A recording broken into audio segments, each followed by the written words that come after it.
तर प्रशासनाने मॅनेजमेंट म्हणजे यावेळेस एक 10% सुधारणा आहे हेही मी मान्य करेन. कारण का मी तुमच्याच चॅनलवर बघते की प्रशासनाचे काही लोक प्रत्येक बिल्डिंगमध्ये घेऊन लोकांना विनंती करत आहेत की पाणी सोडणारे वगैरे. त्याच्यामुळे मागच्या वेळेसपेक्षा प्रशासनाच्या कामात 10% सुधारणा आहे. ते आहे, अच्छे को अच्छा बोलणार टीका करत बसत नाही सगळं. पण त्याचबरोबर त्याच ठिकाणी पुन्हा पुन्हा पाणी का तुमचं याचाही विचार प्रशासनाने केला पाहिजे. म्हणजे मग गाळ काढला नाही म्हणून झालंय.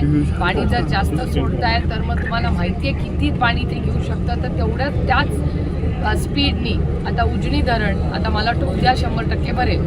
तर त्यासाठी पाण्याचं नियोजन मग पुढे जर 100हून जास्त झालं तर पुढे पाणी कसं सोडणार आहे त्याचं काय प्लॅनिंग. ह्या सरकारचा प्रॉब्लेम काय आहे, ते लिव्ह द मोमेंट म्हणजे त्या क्षणासाठीच जगतात. पुढे काय होईल याचा विचारच करत नाहीत. आणि जेव्हा माहिती होतं तुम्हाला की रेड अलर्ट यावर, मग मागच्या वेळेस शिकलो ना आपण 10 दिवसापूर्वी किती लोकांचं नुकसान झालं.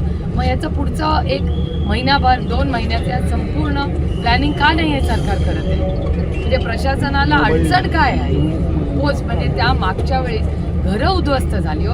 आपण सगळ्यांनी एकत्र पाहिली, आपण एकत्र व्हिजिट केलाय. त्यामुळे आता म्हणजे लोकांना मेसेजेस मिळत आहेत का तो ती सुधारणा आहे, पण प्लॅनिंग शून्य आहे. या सरकारचं एक दुर्दैव.